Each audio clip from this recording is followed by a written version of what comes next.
We are all contributing towards the same goal, and we all have important information to share. It's not information which is coming from one person or from one section or one department, but everybody has a contribution to that. And by putting our heads together, we come up with best ideas or best practices to resolve the problems of food insecurity.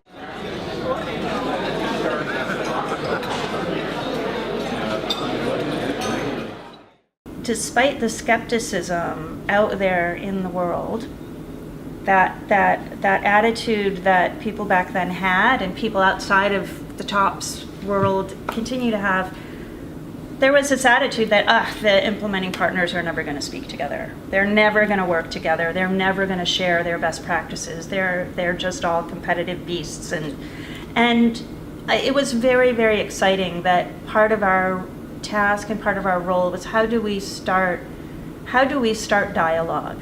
Mark Fritzler, I have to give him a lot of credit. Very early on in the project, he came back from a field visit. I mean, this was in the first month or so. And he just described this vision that this was going to be, that one of TOPS's goals should be to create that kind of conversation you have around the kitchen table where everybody rolls up their sleeves and it gets to be late at night and you know, nobody leaves the table. And that was a goal that we were striving for. And so a lot of the work early on was just to find out, like, where does the passion reside? Like, what are those sparks that are going to get people? How can we identify the challenges that are common across all of these organizations? Because if we can identify some of those challenges and then put them together to try to solve them together, then it will create some of those sparks. I was very intrigued by the concept, which was more around learning and sharing of learning for the purpose of creating a much more effective approach to food security programming than I had seen before.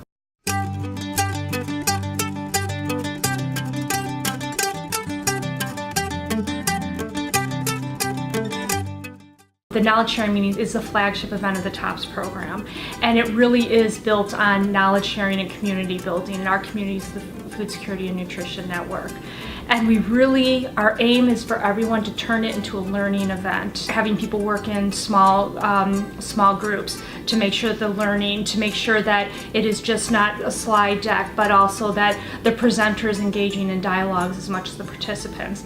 I like to say from a knowledge sharing meetings that the presenters learn as much as the participants do, because it really is a two-way exchange. It really motivates you to know that there's a forum out there where you can bring your innovative ideas and share with others. And then this opportunity for you to discuss things in a very safe environment with colleagues. It's not necessarily your superiors at your organization, but colleagues at your level. These almost create sort of mini team opportunities per topic. For World Vision, I think we've had good experience on many of these meetings. We've sent our representatives to most of these meetings. We benefited just being able to network with like-minded organizations. One in presenting, I think there's a lot of encouragement from TOPS for implementers to work together, to present together. So we've had panels where we participated with Mercy Corps, with CARE, with other organizations. So it's provided that kind of a neutral ground for people to be able to share their best practices, their lessons learned, and be able to collaborate.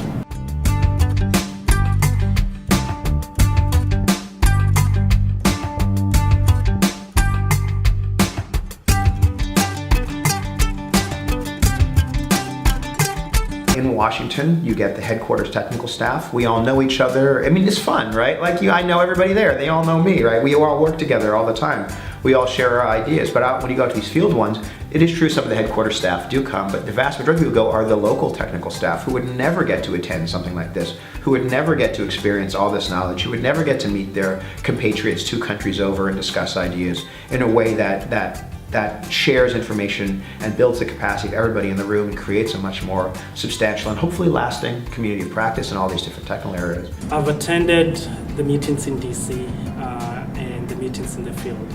And one thing I like is that they are very different. You know, the audience and even the content is very different. In DC, you have a lot of program managers and people focused on program design, and so you have kind of higher level broad themes, looking at the Food for Peace strategy, for example, looking at the theory of change approach, and the different elements that program managers are grappling with. And then the meetings, I attended the one in Uganda, and it was very, very interesting because one, you had a very diverse range of participants. You had local NGOs, you had government representatives, you had universities, but these are all people who are involved in on-the-ground work that Food for Peace is promoting. As the food security area has evolved, and there's been a tremendous evolution in the last 7 years, the content of the meetings and the interests of the partners have evolved. I think that TOPS developed an approach in the very beginning of really working with partners over the course of the preceding year for wherever the knowledge sharing meeting was going to be, and engaging their interest and engaging them, so that the discussions at the meeting really responded to issues that they had. The impact is direct in that you have people who walk away from this knowing things they didn't know before, having access to materials, published scientific papers or whatever have you that they didn't have before. They have a stronger network of practitioners to discuss their ideas with. They have a face behind their headquarters staff. They have a face behind Food for Peace staff. Their social aspect of that cannot be underestimated for its importance in programming. The fact that you have a larger community of practice, the fact that people can email each other and ask, how did that go in your country, how's that going in your country, and learn from each other, it's really, really important.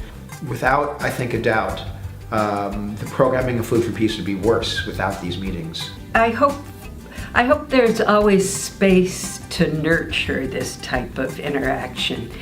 Sometimes the immediate benefits are not as palpable, but having been a participant in this type of network for a while, I know it really changes your perspective and really strengthens your view of what you're doing. It gets you out of these ruts or these little niches that people get caught in. So I hope there'll continue to be a space and that it'll be nurtured within the community.